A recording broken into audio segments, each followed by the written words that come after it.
예레미야서 16장 1절부터 13절입니다. 오늘 본문의 배경이입니다. 이제 예언자의 삶 자체가 표적행위가 됩니다.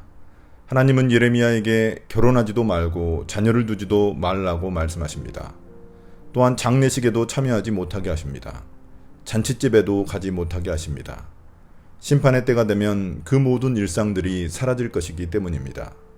모든 일상의 기쁨들이 사라지게 될 것이기 때문입니다. 예레미야는 목소리뿐만 아니라 삶으로도 주님의 메시지를 전해야만 했습니다. 16장 1절부터 9절입니다. 심판의 표적이 된 예레미야의 삶.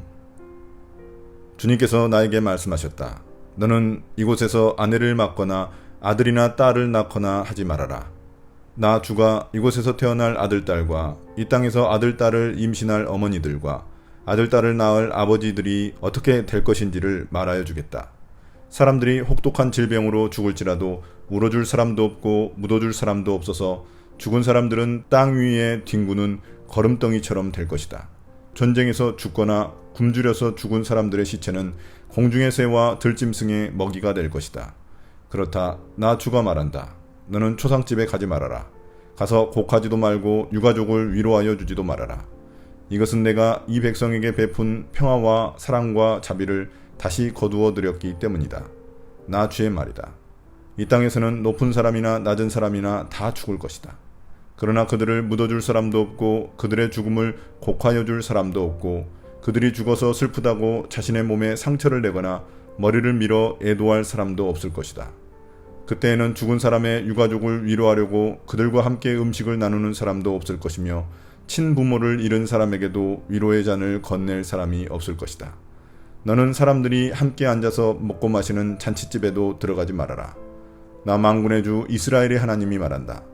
나는 너희들이 흥겨워하는 소리와 기뻐하는 소리와 즐거워하는 신랑 신부의 목소리를 너희들이 보는 앞에서 너희 시대에 이곳에서 사라지게 하겠다. 주님은 예레미야에게 결혼도 하지 말고 자녀도 낳지 말라고 명령하십니다. 독신으로 살면서 초상집에 문상도 가지 말고 잔치집에 축제에 참여하지도 말라고 명령하십니다.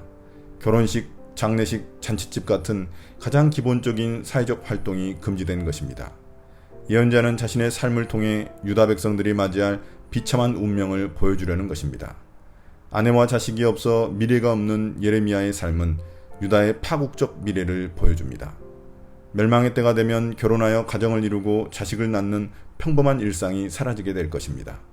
또한 그때가 되면 부모와 자식 모두 독한 질병으로 죽게 되지만 그들을 위해 곡을 해주거나 묻어줄 사람도 없을 것입니다.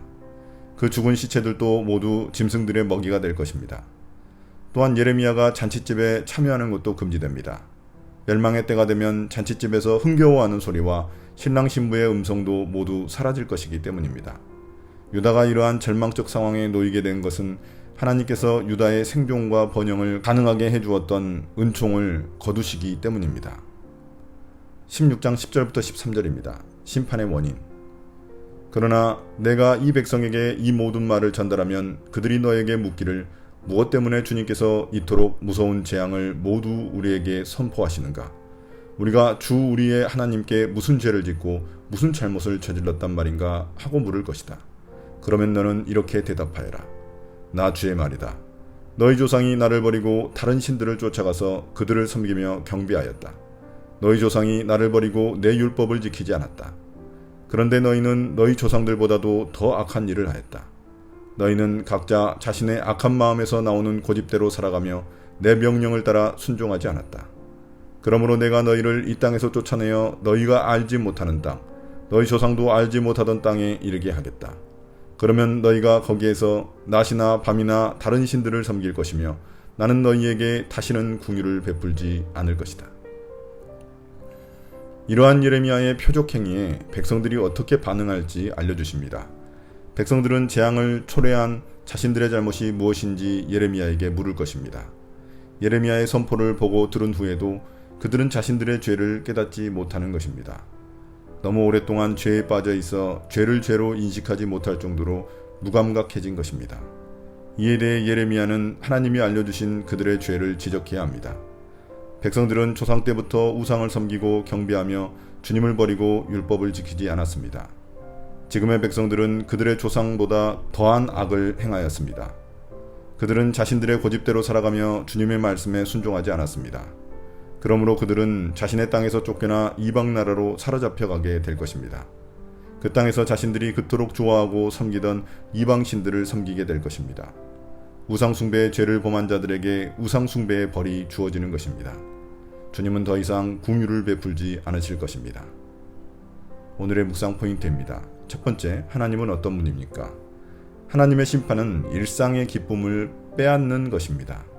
결혼하고 자녀를 낳고 죽어 장례를 치르는 이런 주님의 복을 빼앗기게 되는 것입니다. 그러므로 이런 심판을 받기 전에 하나님이 주신 일상의 복을 가볍게 여기지 말고 소중히 간직해야 합니다. 두 번째, 나에게 주시는 교훈은 무엇입니까? 하나님의 사명을 감당하기 위해 예레미야는 일상의 기쁨을 내려놓아야 했습니다. 때로는 맡겨진 사명을 위해 자기 삶을 포기해야 하는 결단을 해야만 합니다. 우리는 주님의 사명을 감당하기 위해 무엇을 내려놓고 있습니까? 오늘의 기도입니다. 주님, 일상의 기쁨을 소중히 여기겠습니다. 주님이 주신 복으로 여기며 감사한 마음으로 살아가기 원합니다. 예수님 이름으로 기도드립니다. 아멘.